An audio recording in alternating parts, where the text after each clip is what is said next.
नमस्कार सभी को। आज हम बात करेंगे इस किताब पे ब्लड शेड इन पंजाब। ये जीएस चावला जी ने लिखे, जो पेशे से पत्रकार थे इंडियन एक्सप्रेस में।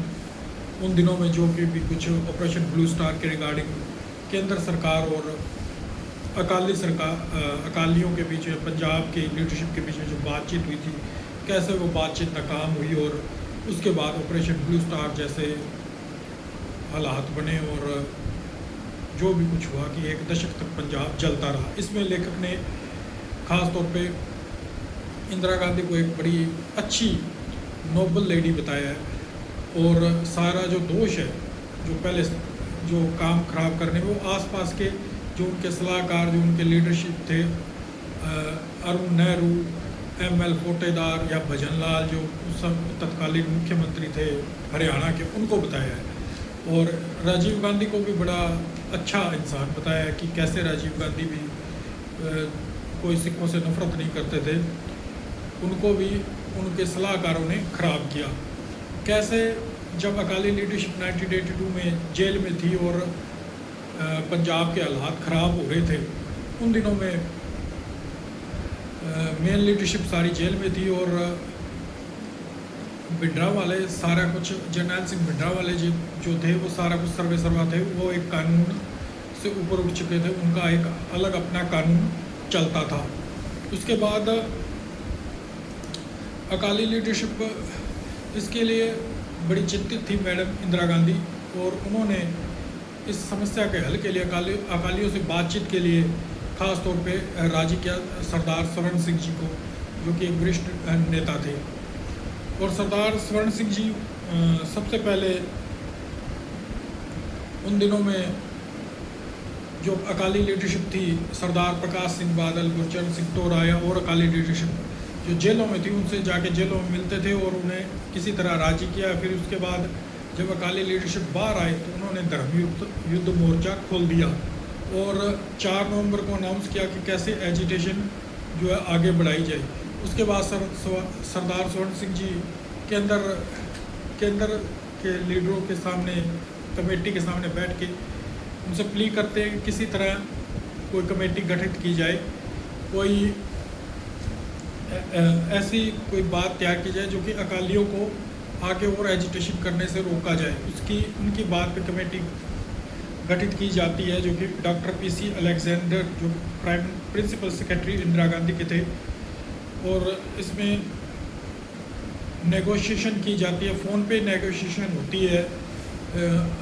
उन दिनों में अकाली दल का जो ऑफिस था वो अमृतसर में था, ना कि आज की तरह। आज तो चंडीगढ़ में है, उन दिनों अमृतसर में था, क्योंकि धार्मिक बॉडी मानी जाती है, धार्मिक पार्टी मानी जाती है, तो अमृतसर में ही उनका ऑफिस था। और कैसे सेंटर के लीडरशिप और अकाली लीडरशिप को फ़ोन पे बात होती है और फ़ोन पे उन्हें जो भी मसौदा तैयार किया जाता है वो पढ़ के सुनाया जाता है और अकाली लीडरशिप उसके ऊपर राजी हो जाती है और आगे एजिटेशन ना बढ़ाने के लिए तैयार हो जाती है।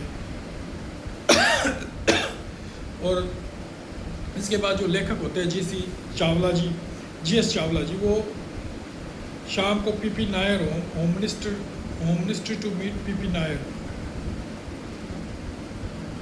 उनसे मिलने जाते हैं तो वो उनको कॉन्ग्रेचुलेशन करते हैं कैसे आपने उनको अकाली लीडरशिप को रीच किया और उनको इसके लिए बनाया है। उसके बाद जो स्टेटमेंट जो टाइप करने के लिए अगले दिन, क्योंकि पार्लियामेंट में जो मसौदा जो तैयार किया गया था वो बोलना था कि क्या एग्रीमेंट है और क्या अकालियों के साथ जो फ़ोन पे उनके साथ जो सहमति हुई थी, वो सारा कुछ पार्लियामेंट में बोल के बताया जाना था। तो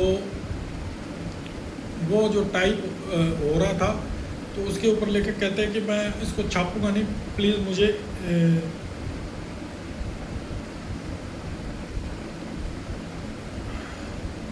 इसको पढ़ लेने दीजिए। उसके बाद पढ़ते हैं तो वो भी खुश हो जाते हैं। वो सरदार स्वर्ण सिंह जी को शाम को फ़ोन करते हैं कि भाई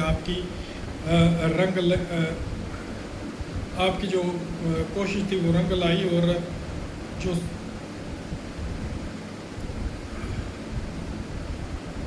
इसके बाद वो immediately inform PP Nair that I had spoken to Sardar Sahib, he had confirmed everything Nair was happy to hear that this and said how I could go ahead and with my report.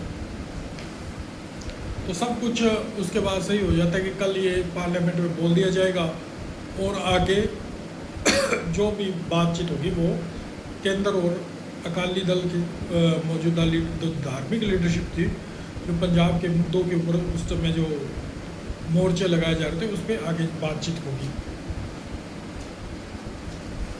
उसके बाद फिर bitterness बढ़ जाती है क्योंकि अगले दिन जब पार्लियामेंट होती है क्वेश्चन आवर के बाद जब स्टेटमेंट सुनना चाहते हैं जो कल के टाइप हुई थी जो उस दिन पहले दिन जो पीपी नायर के यहाँ जो टाइप हुई थी वो सुनने के लिए वहाँ पे पत्रकार पार्लियामेंट में मौजूद होते हैं जीएस चावला जी। तो क्वेश्चन और पीसी सेठी जो स्टेटमेंट देते हैं वो अलग होती है। जो टाइप उस दिन जो लेखक वहाँ पे पीपी नायर के यहाँ सुनते हैं उस स्टेटमेंट से अलग होती है।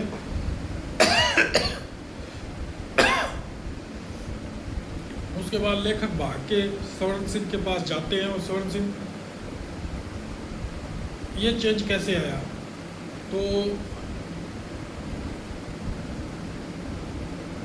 ये स्टेटमेंट तो वो नहीं है जो कल वाली थी।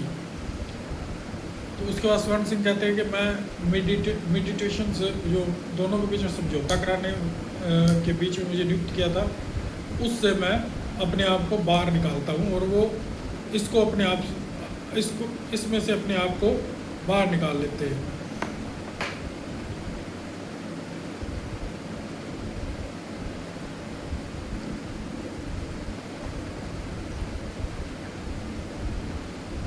उसके बाद अकाली अपने आप को ठगा हुआ महसूस करते हैं और एशियन गेम का बायकॉट करते हैं जो कि 19 नवंबर 1982।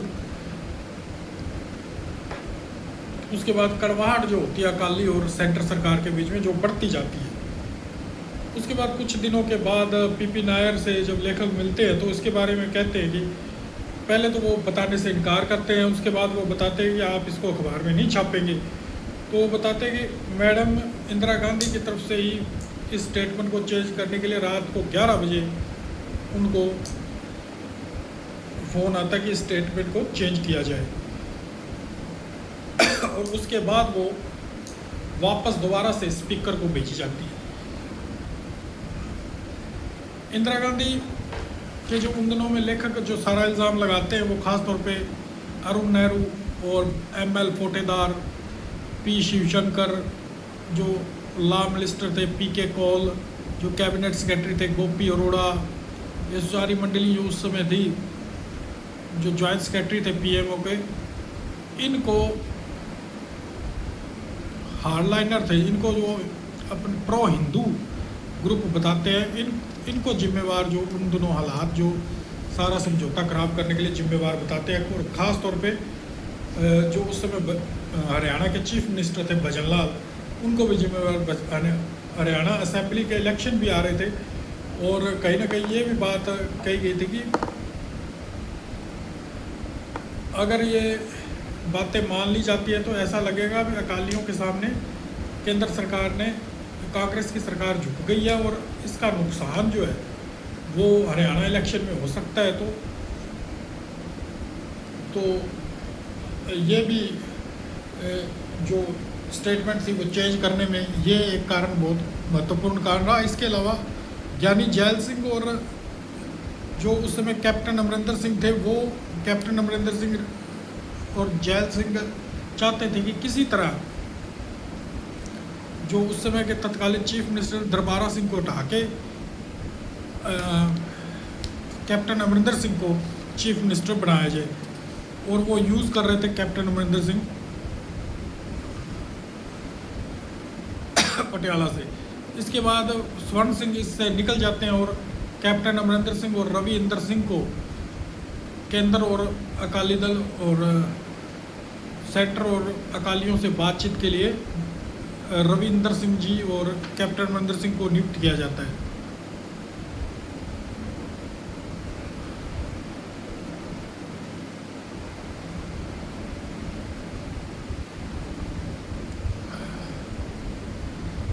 जब अकाली लीडरशिप के साथ बातचीत होती है, डॉक्टर पीसी अलेक्जेंडर जो प्रिंसिपल सेक्रेटरी थे इंदिरा गांधी के, वो डीपली इन्वॉल्व थे अकाली दल के साथ बातचीत में।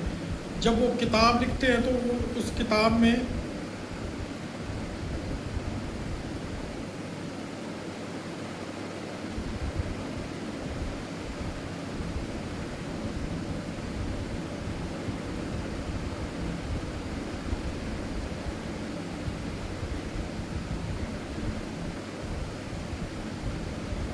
वो कोई भी मेंशन ही नहीं करते हैं सरदार स्वर्ण सिंह जी का, और टोटली इसमें लेखक ने उनको बायस बताया है। और इसके बाद बीजी देशमुख जो फॉर्मर कैबिनेट सेक्रेटरी थे, उन्होंने भी एक चैप्टर लिखा है अपनी किताब में पंजाब के ऊपर। उन्होंने पीसी अलेक्जेंडर को गुड एडमिनिस्ट्रेटर तो बताया है पर यह बताया कि वो पंजाब को अच्छी तरह से नहीं समझते थे। और कहीं ना कहीं उनके किताब में भी हिंट आता है कि जो जर्नैल सिंह भिंडरावाले थे वो कांग्रेस की बनाए हुए थे। और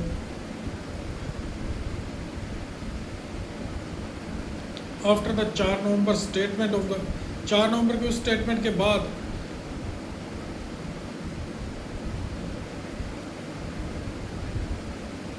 उसके बाद जो अकाली और केंद्र सरकार की बातचीत थी वो स्वर्ण सिंह के नहीं बल्कि अमरिंदर सिंह और रविंदर सिंह जो 2 मीडिएटर उभर के सामने आए थे, उनके थ्रू केंद्र सरकार और अकालियों के बीच में बातचीत होना तय हुआ था। अमरिंदर सिंह और रविंदर सिंह ये दोनों अरुण नेहरू के बड़े क्लोज थे, खासतौर पे अमरिंदर सिंह बड़े अरुण नेहरू के क्लोज थे। उन दिनों में ही पटियाला में एक बड़ा, पटियाला का जो मंदिर है काली माता का मंदिर, वहाँ पे एक बेअदबी की घटना हुई थी और उसमें कहीं ना कहीं नाम जो था हिंदू स्वरक्षा समिति, इसमें लेखक ने लिखा है, पता नहीं कितना सच है कितना कुछ, जो समिति के अध्यक्ष थे पवन कुमार शर्मा, उनका नाम आ रहा था। तो कैसे, तो पवन कुमार शर्मा को इस किताब में लेखक ने लिखा कि सीमा मुस्तफ़ा जो उस समय टेलीग्राफ कलकत्ता का अखबार है, वो पटियाला आई थी, तो उन्होंने पवन कुमार शर्मा की मदर का इंटरव्यू किया था वो उन्होंने खुद कहा था कि उसकी माँ ने कि वो कि महाराजा पटियाला कैप्टन अमरिंदर सिंह पता नहीं क्यों उसके पुत्र को ख़राब कर रहे हैं और यूज़ कर रहे हैं। और कहीं ना कहीं उसके पीछे कैप्टन अमरिंदर सिंह का हाथ था, पवन कुमार शर्मा के पीछे। अब इसमें कितनी सच्चाई है ये तो नहीं बता सकते, क्योंकि इसके बारे में कई अलग अलग राय है कि कोई कहता है किसी और ने कराया, पर यहाँ पे उस समय जो पटियाला के लीडरशिप थे पवन कुमार शर्मा, आपको जर्नैल सिंह भिंडरावाले ने भी कई बार स्पीचों में नाम लिया है, तो उनके पास हथियार थे और कई पकड़े गए थे उन दिनों में।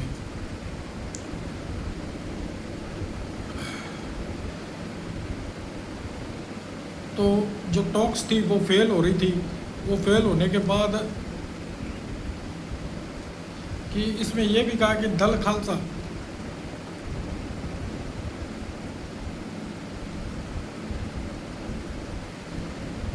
इससे सिख जो एक्सट्रीमिज्म था वो ज़्यादा फैल रहा था। और दल खालसा जिसको जो कि अभी भी है एक जत्थेबंदी जो कि हार्ड लाइनर है, और वो उसका फाउंडर कांग्रेस भवन में चंडीगढ़ में हुआ था। इसमें लेखक ने लिखा, और पीपल लाइक जो कि जगजीत सिंह चौहान जो पहले खालिस्तान के प्रधानमंत्री और राष्ट्रपति भी बन गए थे, उन्होंने डॉलर भी छिपवा लिए थे। गंगा सिंह ढिल्लों वो 1980 में कांग्रेस के लीडरों से मिलते हैं, और स्वामी जो थे वो सुब्रमण्यम स्वामी जो आज के स्वामी हैं, वो पार्लियामेंट में खड़े होकर कैसे इसके रिगार्डिंग बताते हैं कैसे ये टॉक्स फेल हुई, और 45 मिनट उन्होंने उस दिन भाषण दिया, और इस पे वो सारा कुछ बताते हैं। दल खालसा के बारे में भी सुब्रमण्य स्वामी आजकल तो बड़े भिंडरावाले को संत बताते हैं, पर इसमें बताते हैं कैसे भिंडरावाले को इतनी पावर सेंटर सरकार इस दिन पार्लियामेंट की स्पीच में बता रहे हैं कि कैसे उसको इतनी पावर दी गई कि वो दिल्ली आके और ट्रक पे हथियारों के साथ घूमता रहा और उसको कोई भी रोकने वाला नहीं था। हालांकि वो इसके लिए जिम्मेवार भिंडरांवाले को नहीं बताते, बल्कि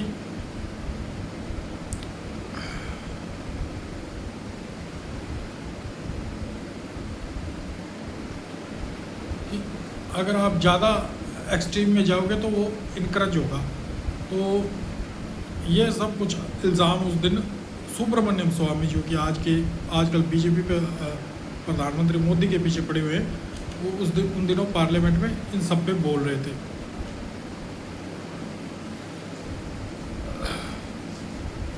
उसके बाद कैसे कहते हैं कि भाई, इसमें लेकर बताते हैं कि इंदिरा गांधी कैसे सेकुलरिज्म से डाइवर्ट होकर हिंदुत्व की बातों में आती है, जो कि उन दिनों में अरुण नेहरू पे ये इल्ज़ाम लगता है कि ये जम्मू के इलेक्शन आ रहे थे और कश्मीर के इलेक्शन के जम्मू की सीटें प्रमुख हिंदू सीटें होती है, हिंदू बोल सीटें होती है, तो कैसे वो अपने आप को हिंदू हित के लिए दिखाने के लिए वो सब कुछ ये कर रहे थे। बाद में जो अयोध्या का राम मंदिर का गेट था वो खुलवाने में भी अरुण नेहरू का प्रमुख योगदान था।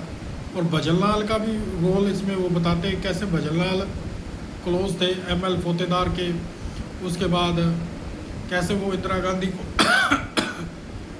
को उनके पास तकनीक थी कि वो गुड ह्यूमर और से हैप्पी रखते थे मैडम इंदिरा गांधी को। और इसमें एक स्पीच का जिक्र भी किया है लेखक ने कि दिसंबर 1985 में बॉम्बे कांग्रेस सेशन में इन्होंने कहा था कि किसी भी सिख को अम्बाला में अगर चंडीगढ़ नहीं देते तो किसी के सिख को अम्बाला में ना घुसने दिया जाए। उसके बाद तत्कालीन मुख्यमंत्री जो पंजाब थे सुरजीत सिंह बरनाला, वो भी इस पर गर्मा गर्म अपनी स्टेटमेंट देते हैं और बड़ा माहौल ख़राब होता है। इस पर सब कुछ लिखा गया है। और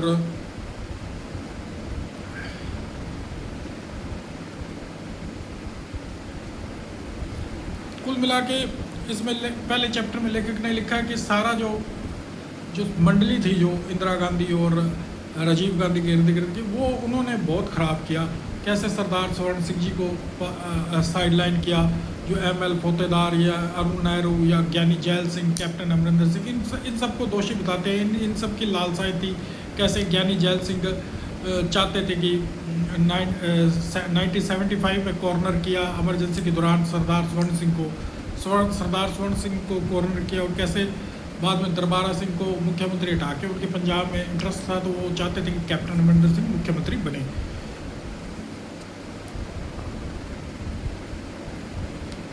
वो 1989 में जब राजीव गांधी इलेक्शन हार जाते हैं तो फिर वो लेखक एक दिन मिलते हैं, उन्होंने वो बताते हैं कैसे अरुण नेहरू या इन लोगों ने आपको ख़राब किया। उस पर प्रधानमंत्री राजीव गांधी अपनी सहमति भी देते हैं। और इसके बाद कैसे गोपी अरोड़ा, जो अरुण नेहरू और VP सिंह के बीच में एक चेन था कि प्रधानमंत्री राजीव गांधी के बीच में, उनसे भी मिलने के लिए वो राजीव गांधी से अपॉइंटमेंट लेते हैं, लेकिन राजीव गांधी उनसे मिलने के लिए इनकार कर देते हैं। और उसके बाद कुछ ही महीने, एक आधे महीने के बाद ही राजीव गांधी जी की डेथ हो जाती है। इसमें लेखक लिखते हैं कि इंदिरा गांधी की इनसिक्योरिटी बड़ी थी कि अपनी ओपोजिशन से वो हमेशा डरती रहती थी कि कहीं कुछ ना गलत हो। इसके लिए उनके जो लॉयलिस्ट थे यश कपूर और बूटा सिंह, वो यज्ञ करते थे यमुना नदी पर। और यूपी से कई तांत्रिक बुला के वो टूना टोटका और अपने ओपोजिशन पार्टियों पे ये सब कुछ इंदिरा गांधी कराती थी कि किसी तरह वो सरकार में बने रहे। ख़ासतौर पे जो सारा का सारा कि किस तरह एशिया खेलों के दौरान किस तरह, जैसे अकालियों ने अनाउंस किया कि एशियन खेलों का बहिष्कार करेंगे, तो भजनलाल ने यह निर्देश दिया कि किसी भी सिख को दिल्ली ना पहुंचने दिया जाए। तो RC शर्मा जो उस समय हरियाणा के IPS अफसर थे, उन दिनों में चीफ मिनिस्टर भजनलाल ने उनको कहा था कि ये पीछे से ऑर्डर आया कि किसी सिख को दिल्ली ना पहुंचने दिया जाए। तो वो बड़े हैरान हुए। उन्होंने लेखक को बताया कि ये कैसे कह सकते हैं कि मैडम इंदिरा गांधी की भाई, उन्हें भी विश्वास नहीं हुआ कि किसी सिख को दिल्ली ना पहुंचने दिया जाए, ऐसा तो नहीं हो सकता। ऐसा कहा होगा कि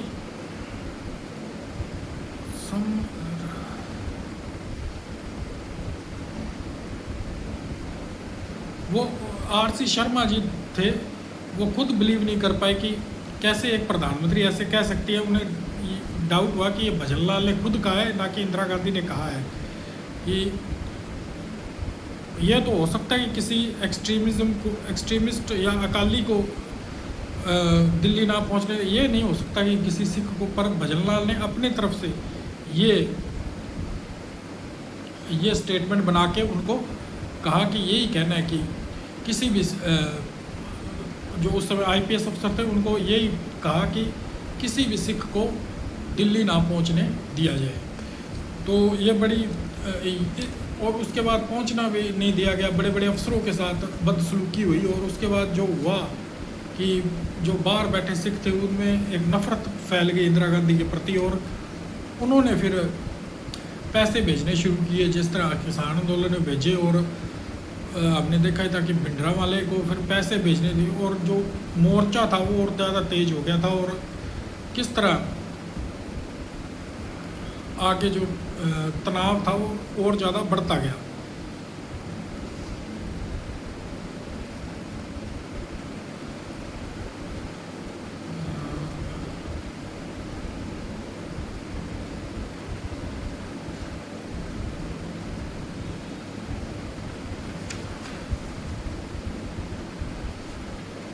तो कुल मिला के पहला चैप्टर ये था कि टॉक्स जो भी टॉक्स हुई बीच अकालीज और गवर्नमेंट के बीच में, वो किस तरह बात बनते बनते रह गई। और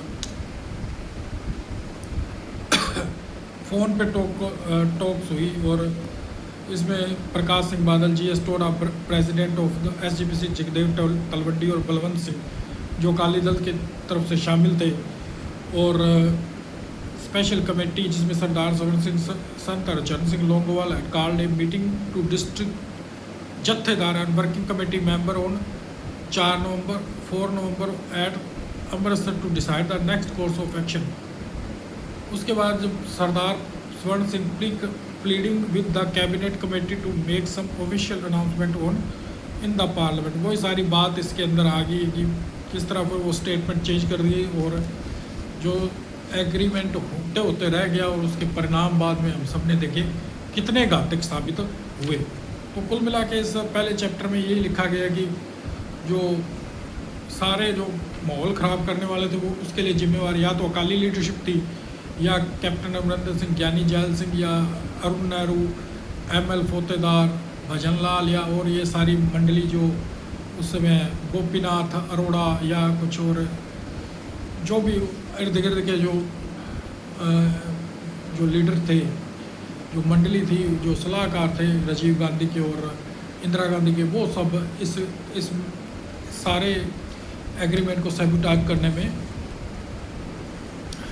उन्होंने रोल अदा किया। और कहीं ना कहीं जो इंदिरा गांधी धर्मनिरपेक्षता के लिए जाने जाती थी, उनका रुख जो मोड़ने वाले थे वो अरुण नेहरू का प्रभाव बड़ा जो हिंदू पॉलिटिक्स की तरफ रहा कि कैसे जम्मू कश्मीर के इलेक्शन आ रहे हैं, उनके लिए इसमें सारा कुछ लेखक ने एक पहले चैप्टर में लिखा है। अगर दूसरे चैप्टर पे कल बात करेंगे, अकाली कांग्रेस राइवलरी पे लिखा है, इस पे हम कल बात करेंगे। ये पहले चैप्टर था। धन्यवाद।